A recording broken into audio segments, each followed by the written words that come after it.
Hola, ¿qué tal amigos? Es un gusto estar con ustedes nuevamente en este programa Creer, Conocer, Confesar. Mi nombre es Shaltiel Durán y el día de hoy tenemos un invitado muy especial, Gerardo Corpeño. A él le conocí hace ya cerca de 11 años en el Seminario Teológico Centroamericano en Guatemala. Mientras estudiaba yo la licenciatura, él ya estaba en maestría y hemos mantenido esta buena amistad y comunicación constante durante estos años y es para mí un placer tenerlo ahora aquí en este programa para entrevistarle acerca del aporte que él está realizando en la teología latinoamericana. Él es casado con su esposa Débora, a quien apreciamos mucho, tanto su servidor como mi familia, porque siempre nos han demostrado un apoyo, una hermandad, y pues gracias también por este tiempo que nos concedes. Para que le conozcan un poquito, les dejo esta breve cápsula. Gerardo Corpeño es salvadoreño. Obtuvo los grados de licenciatura y maestría en teología en el Seminario Teológico Centroamericano en Guatemala, donde también ha colaborado como docente. Actualmente está por concluir su doctorado en teología en Wheaton College, Illinois, Estados Unidos. Su área de estudios ha sido la teología sistemática y latinoamericana, abordando una perspectiva holística y bíblica de la cruz como punto de partida para tratar los temas de liberación y reconciliación en las cristologías de Latinoamérica. Con ello, su trabajo se convierte en un gran aporte a la teología, sirviendo como guía para la misión de la Iglesia en América Latina. Su libro, El significado de la cruz en la cristología de N.T. Wright y Richard Bauckham, fue publicado en el 2016 por Núñez Taylor.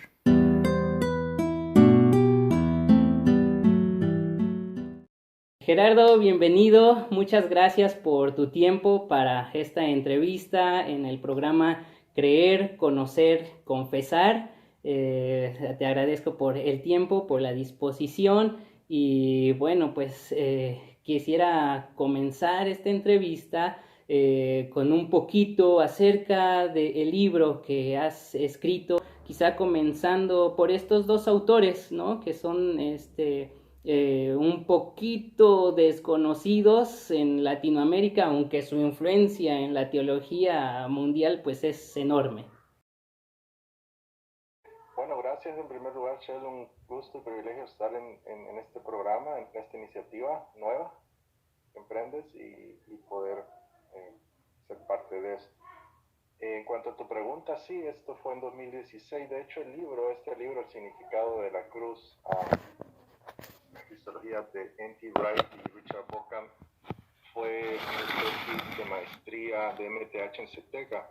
Y sí, es cierto, no son tan conocidos, aunque, bueno, para ir un poquito atrás, cuando yo empecé a escribir la tesis, que no fue en el 2016, sino fue un poquito más atrás, ¿verdad? Quizás 2011, 2012, por ahí, N.T. Wright empezaba a ser conocido porque recién empezaban a traducirse sus libros en español, y ese es un punto por el cual no eran tan conocidos, porque sus libros no habían sido traducidos. Él tiene una serie que se llama Orígenes del Cristianismo, creo, la serie, si no me equivoco.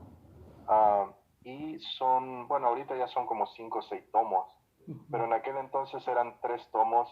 El primero era el Nuevo Testamento y el Pueblo de Dios, que básicamente era un acercamiento a los evangelios sinópticos y cómo entender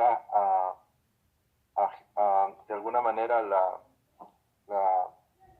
el mensaje de los evangelios y el tema del reino predicado por Jesús en el contexto del judaísmo del primer siglo, ¿verdad? Y en ese sentido hace unas conexiones con la narrativa en el Antiguo Testamento y cómo eso ilumina el entendimiento de los evangelios. Luego su segundo tomo es Jesús y la victoria de Dios, que es el tomo al cual yo me dediqué más a investigar para este libro. por cuanto obviamente estaba centrado en Jesús, tiene que ver con el Jesús histórico, pero ya entendido, N.T. Wright es uno de los pioneros que participan de lo que se ha denominado la tercera búsqueda del Jesús histórico. De hecho, si no estoy mal, él fue el que acuñó el nombre de la tercera búsqueda, que tiene como característica principal, y esto es una de las partes que a mí me llamó la atención, recuperar el rostro y el contexto judío de Jesús. Ubicar a Jesús dentro del judaísmo del primer siglo, y cómo eso nos ayuda a entender mejor también su mensaje del reino, la cruz. Y el tercer tomo es la resurrección, ¿verdad? No toco mucho en este libro, de hecho casi no toco nada de la teología de Pablo. Esto me dedico más a los primeros dos libros que ya cité.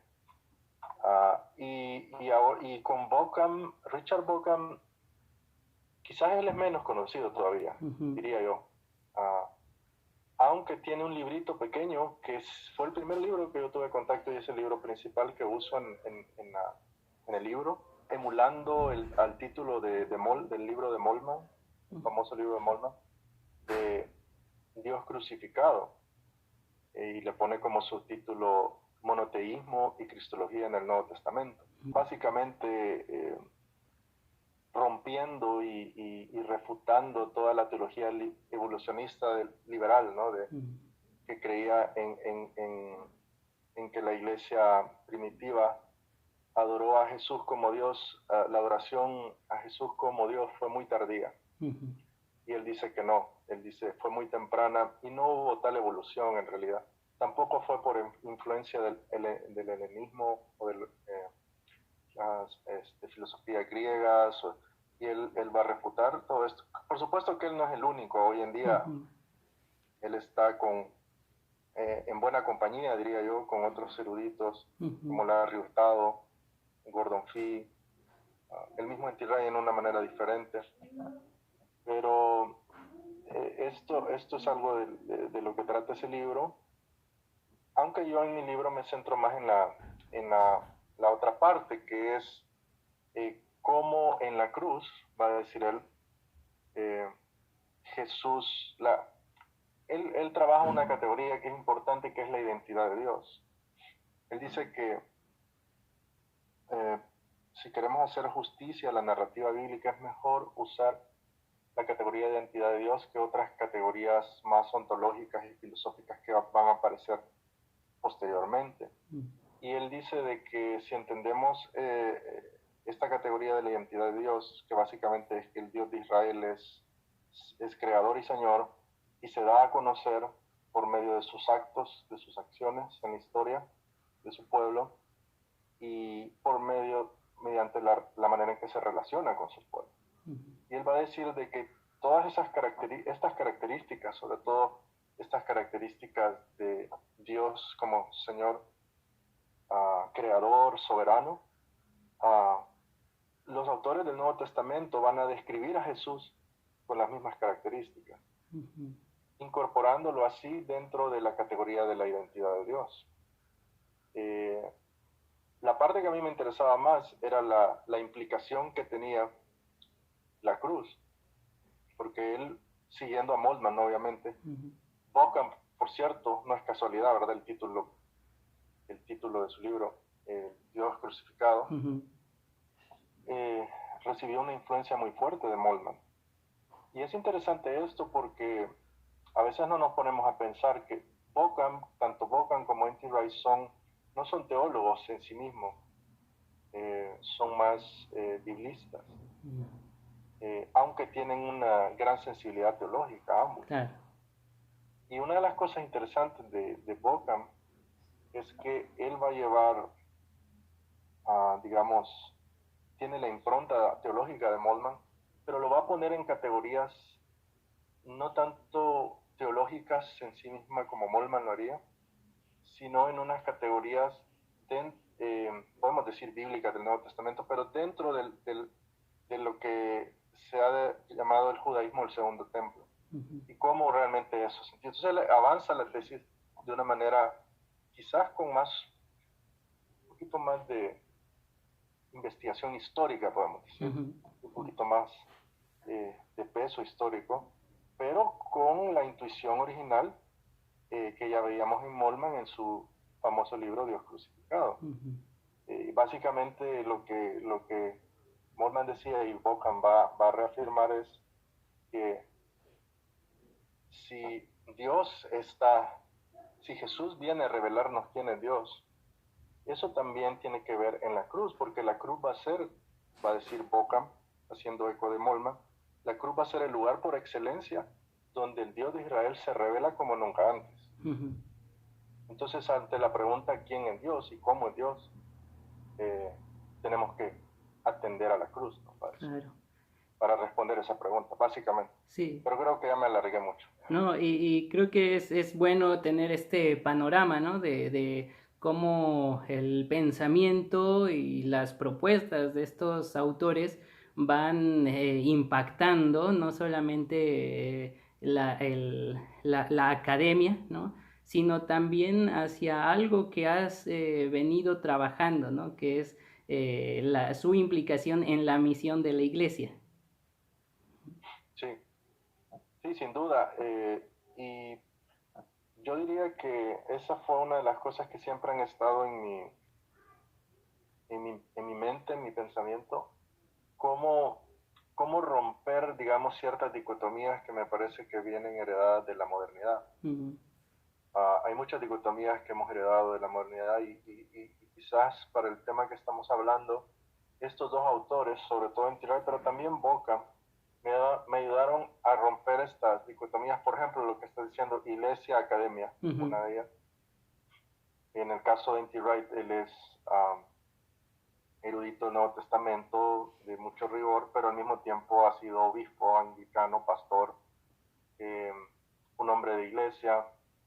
Los libros que él ha publicado han sido tanto libros académicos de mucho peso y a veces volúmenes así de más de 500 páginas, pero también ha publicado libros más accesibles, como lo que tú estás haciendo, ¿no? Una dogmática para todo el creyente. Él tiene series, ¿no? También que son Pablo para todos, algo así, los sinópticos para todos. Entonces, a distintos niveles, y eso a mí siempre me llamó la atención porque está uniendo dos cosas que se separaron, ¿no? La academia y la iglesia. Y la otra dicotomía importante que rompen ambos es la dicotomía entre teología e historia. Porque en los estudios, sobre todo, del llamado Jesús histórica, ¿no? Las búsquedas, sobre todo las primeras dos búsquedas, casi siempre se contraponía, ¿no? Una con la otra, el llamado Cristo de la fe, o del dogma, ¿no? Sería la teología, o la parte teológica, con el Jesús histórico, o de la historia, como dos cosas que no tienen nada que ver y que al contrario son antagónicas. Y él va a decir, no, realmente necesitamos de la historia si queremos una fe robusta y con sustancia, pero al mismo tiempo necesitamos entender que la historia que hemos recibido no es una historia desnuda, no es una historia que no ha sido interpretada, es una historia con interpretación, es una historia teológica en ese sentido. Y ambos creo que coinciden en distintas maneras, ¿verdad? Lo desarrollan desde distintos ángulos, pero ambos coinciden. Y ambos creo que nos dan ese aporte, tanto Bocan como Wright, en cómo unir nuevamente historia y teología. Y tú mencionaste la misión de la iglesia, que es otro tema. Por cierto, hay un libro de Richard Bocan que hasta donde yo sé no ha sido traducido al español, pero es un libro fantástico, delgadito otra vez, pequeñito, pero que tiene que ver con la misión de la iglesia en el mundo posmoderno. La posmodernidad y la misión, no recuerdo, lamentablemente el título se me ha ido de la mente, pero es un ejemplo de tu pregunta en cuanto a cómo estos autores están genuinamente interesados no en una teología abstracta que está alejada de la iglesia y su misión, que no tiene que ver con la misión de la iglesia, con la realidad de nuestros contextos, con la realidad de la posmodernidad, del mundo global, etcétera, sino que en ese librito él trata esos temas, él aborda esos temas. Y con una gran sensibilidad teológica, de nuevo, sin ser un teólogo, sino más un biblista. Y bueno, N.T. Wright, ¿qué te puedo decir? Él ha escrito una gran cantidad de libros, donde hay un libro en español, este sí está en español, fue el primer libro que leí de él en una clase con el profesor Gerardo Alfaro, y quizás fue mi primer contacto directo con él, El desafío de Jesús, creo que es en español. Es una editorial, creo, católica, que lo tradujo, y ahí dedica un capítulo al final, donde dice, caminando a Emaús en tiempos posmodernos y la misión, otra vez, el tema de la misión está ahí. Entonces, son teólogos, y como tú sabes, nosotros como latinoamericanos, siempre el tema de la misión de la iglesia, y sobre todo de la FTL, Padilla, Escobar, entonces, nuestra manera de entender, ¿no?, la teología ha estado vinculada fuertemente con la iglesia y con la misión, ¿no?, de la iglesia. Quizás en ciertos círculos de la academia en Occidente o en el norte ha sido diferente, pero al menos en Latinoamérica es bien difícil de vincular la teología de la misión de la iglesia. Y por eso es que yo encontré a estos dos autores muy, digamos, muy útiles y muy afines con lo que yo estaba buscando hacer y entender. Y el otro gran aporte para mí es que ellos me ayudaron a actualizarme en asuntos metodológicos, porque creo que es uno de los temas pendientes de la teología evangélica, y la cristología no evangélica en América Latina es una actualización metodológica, y ellos también creo que son una buena fuente en ese sentido.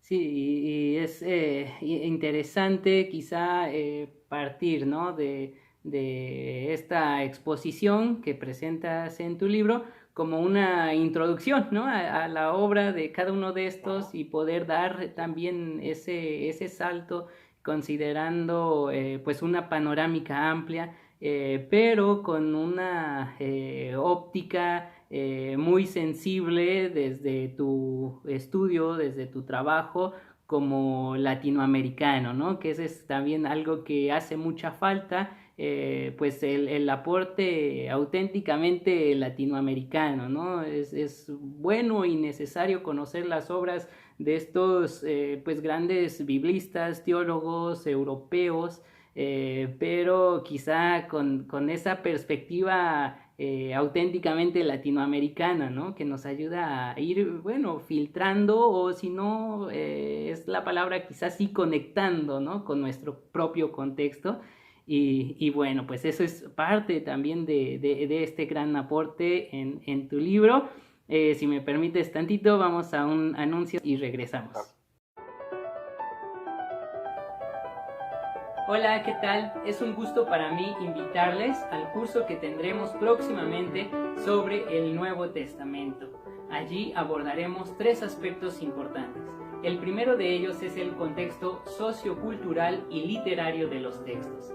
Veremos cómo fue el encuentro entre el judaísmo, el judio-cristianismo y el pagano-cristianismo. También prestaremos atención a la literatura de aquel entonces, la Septuaginta, los padres de la iglesia, los apócrifos y los textos gnósticos. En una segunda parte veremos cómo se dio la conformación del canon del Nuevo Testamento, porque solamente tenemos 27 libros y no más ni menos. Y en una tercera parte estudiaremos la teología o las teologías del Nuevo Testamento. Es un curso que dura un trimestre. Tendremos una clase cada semana de 2 horas y media. En total son 30 horas de clase. Así que esperamos verlos allí. Si tienen dudas o preguntas, por favor, escríbanos. Bendiciones.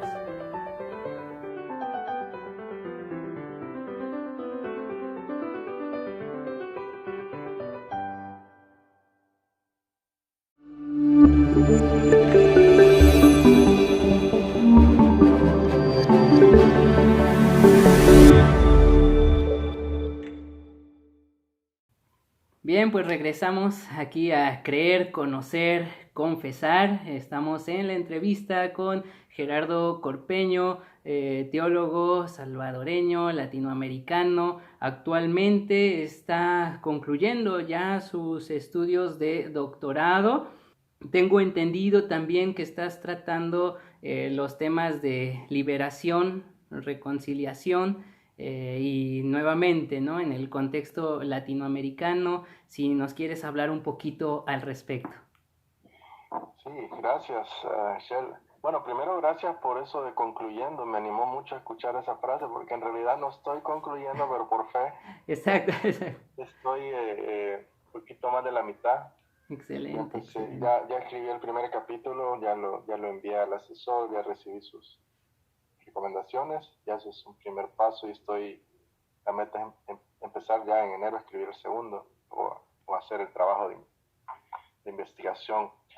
Pero sí, estamos acá, digo estamos porque no es un proyecto personal sino familiar, con mi familia, mi esposa y mis hijos y todo el apoyo de ellos.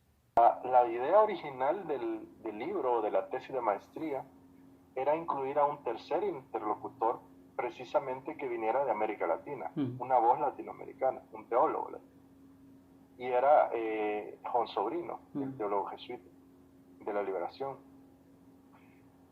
Cuando yo empecé a escribir, ya cuando estaba escribiendo el capítulo de Inti Raymi, que me salió bastante largo, tuve que leer un montón, y entonces, platicando con mi asesor, el profesor Gerardo Alfaro, llegamos a la conclusión de que era mejor dejarlo enfocarme en los dos autores, Wright y Ockham, y dejar el último capítulo para un diálogo indirecto con la teología latinoamericana, incluyendo a Sobrino.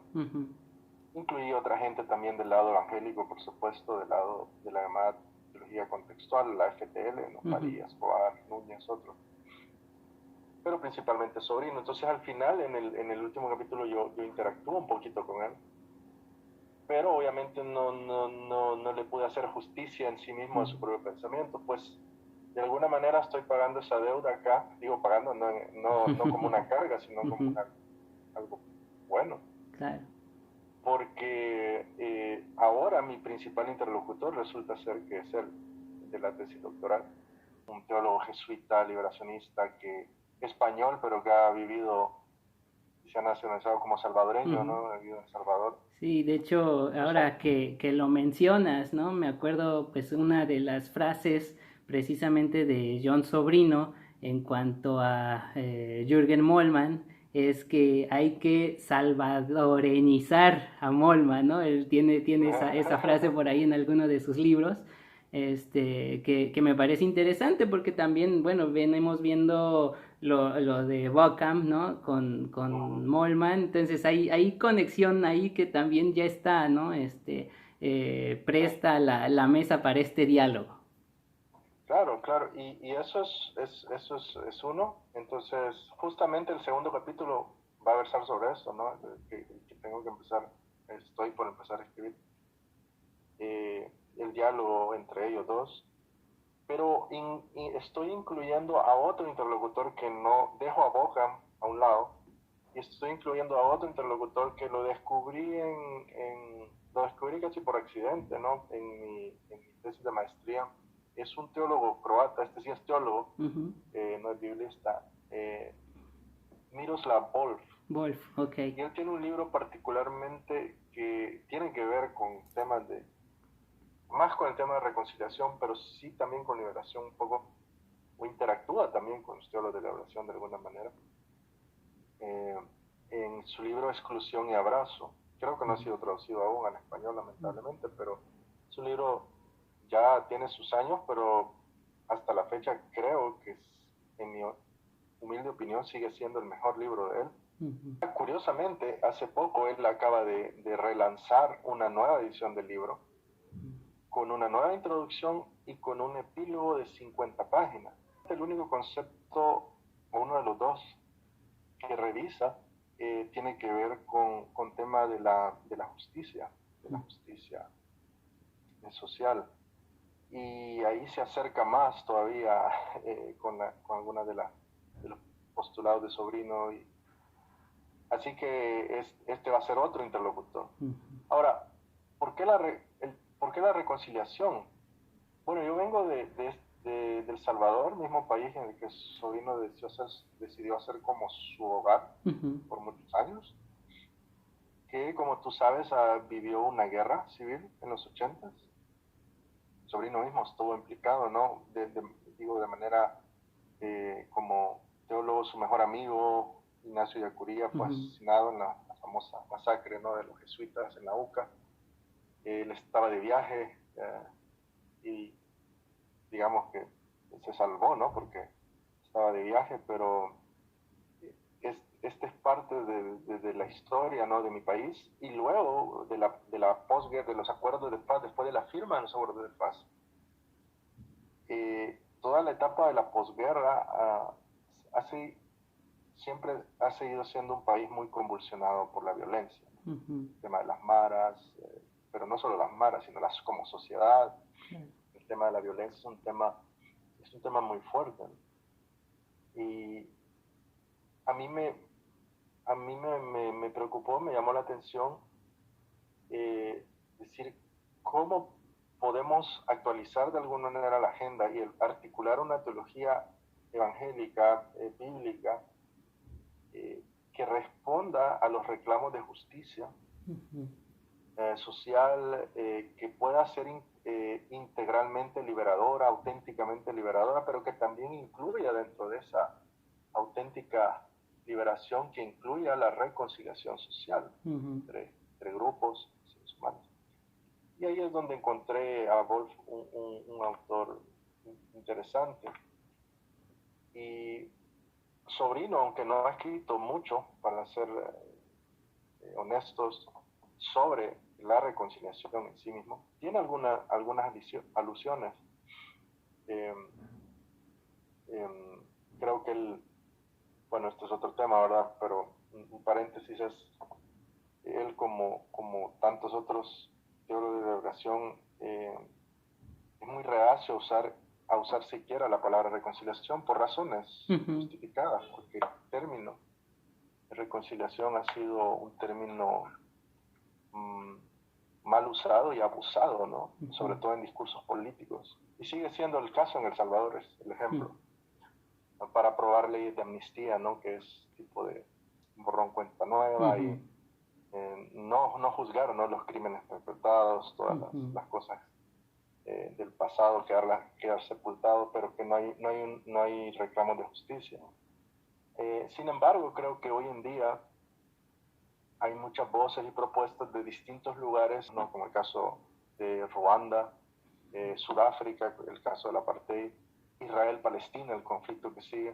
Y hay muchos teólogos y teólogas y voces emergentes que están abordando una reconciliación que sí toma en cuenta seriamente los reclamos de justicia, pero que al mismo tiempo trata de avanzar más allá de lo que se ha propuesto. Entonces, ahí es donde yo trato de situar mi tesis. El enfatizar la cruz no es solo una cuestión temática, que Sobrino o otros se les ocurrió porque querían enfatizar la cruz. Es atender a una necesidad puntual de un contexto de sufrimiento, de marginación social, de violencia. Así que, en ese sentido, justo González creo que tiene razón, la teología es contextual.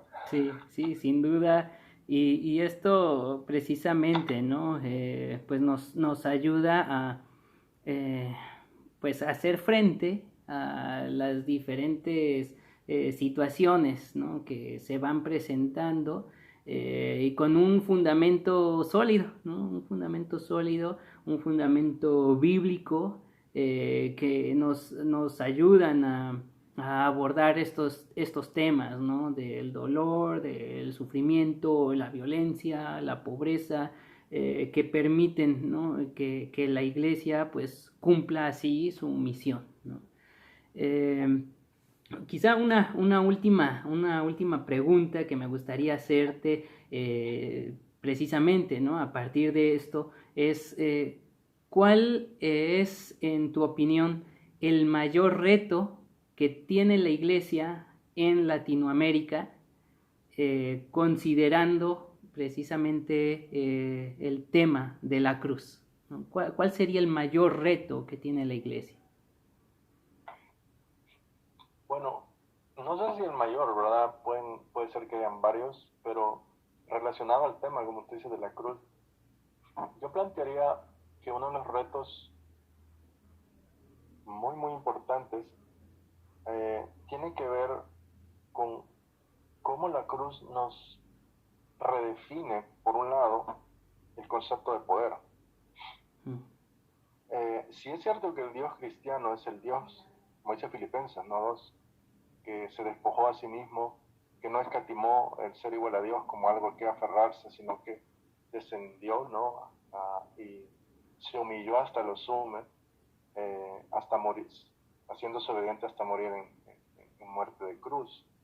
Sí es cierto lo que dice Pablo, que cuando habla a los corintios, ¿no? Le escribe a los corintios y le dice, me he propuesto a predicar, a no predicar otra cosa entre ustedes que no sea la cruz que dice que para el mundo es locura, piedra de tropiezo para los judíos, pero para nosotros es poder de Dios, sabiduría de Dios. Entonces, la cruz obviamente no debe ser interpretada en ese sentido sola, desconectada del resto de la vida de Jesús.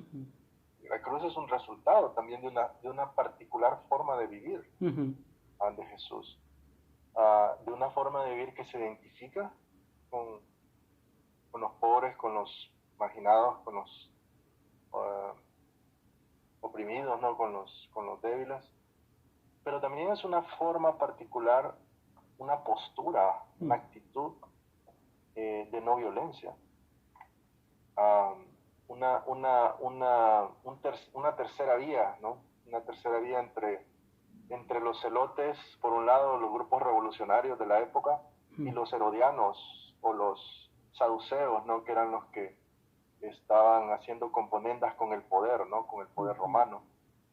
Y Jesús toma esa actitud en un mundo como en el que vivimos hoy, en un mundo de guerra, donde hay guerras y rumores de guerra, y hoy están sonando, ¿no? Las trompetas, muchos con rumores de guerra, en un mundo donde parece que la solución es un entendimiento de poder de la ley del más fuerte, ¿no? Es el que tiene más poder militar, el que tiene más poder económico, el que tiene... ¿Cómo la cruz nos ayuda a redefinir el poder? Eso sería algo interesante, un aporte tremendo. Y lo otro es el tema de la reconciliación, que va de la mano. Otra vez, no una reconciliación barata, ¿verdad? Sino una reconciliación que toma en serio los reclamos de justicia.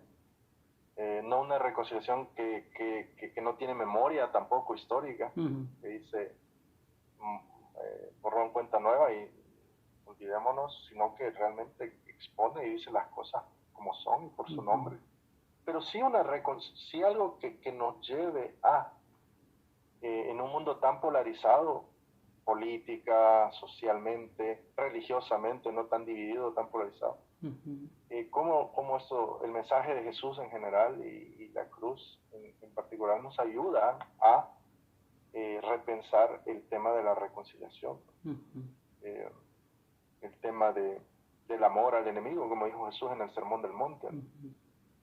¿Qué tiene de diferente? Le dice que amen a sus amigos, que amen a los que les hace bien. Eso lo hacen los romanos, eso lo hacen los gentiles. ¿Quieren ser diferentes de verdad? Bueno, amen a sus enemigos. Pero eso está en el corazón del mensaje del Sermón del Monte, de la ética del reino de Jesús, del manifiesto del reino, y tiene que ver con la reconciliación, ¿no? Entonces yo esos dos temas diría, no, yo no sé si son los más relevantes, sin duda hay otros, pero relacionados al tema de la cruz, como lo hemos platicado en esta charla, pues yo creo que los pondría ahí como temas urgentes. Exacto, y ese es también, ¿no? Pues parte de la gran responsabilidad de la iglesia, de los creyentes, de reflexionar, ¿no? En torno a la cruz, que es central, como has comentado, y Pablo desarrolla ahí en Corintios 15, cómo es esto, ¿no? La importancia de reflexionar la cruz en nuestros contextos y las implicaciones, pues, sociales, políticas que puede tener, pues, son vastas.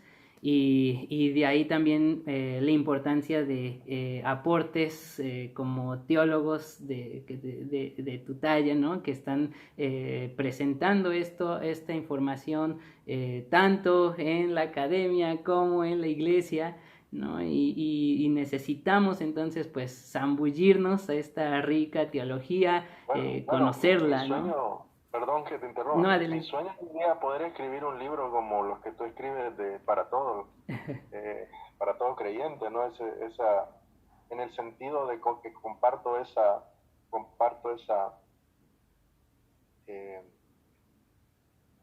visión tuya de poder, de que la teología aterrice, ¿no?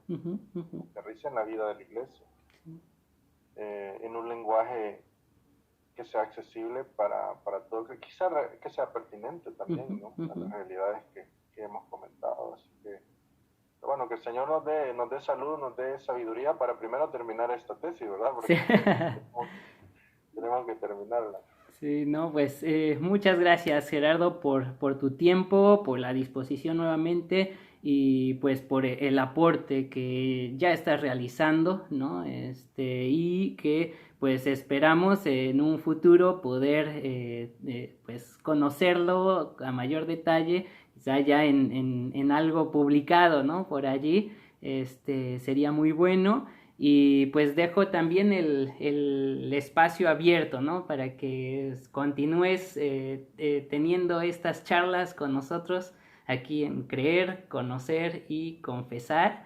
Y pues gracias nuevamente. Gracias a ti, Shell, por un privilegio. Gracias por la oportunidad y sigue adelante con esta iniciativa y vamos a seguir pendientes de lo que están haciendo. Claro que sí. Muchas gracias. Gracias. Bendiciones. Pues ahí lo tienen, queridos amigos, la gran responsabilidad que tenemos en la iglesia en Latinoamérica de reflexionar en torno a la cruz y comprender sus implicaciones, no solamente en la cuestión espiritual, sino en nuestro propio contexto cultural, socioeconómico, político, y trazar el camino de la misión de la iglesia. Queremos conocer sus opiniones, dudas o preguntas que esto les haya generado. Sus comentarios déjenoslo aquí abajito y le estaremos dando seguimiento. Recuerden también darle like, suscríbanse, denle click a la campanita para que sepan cuando subamos más videos y compártanlo. Esto es todo por mi parte. Soy Shell Durán. Esto es Creer, Conocer, Confesar. Gracia y paz.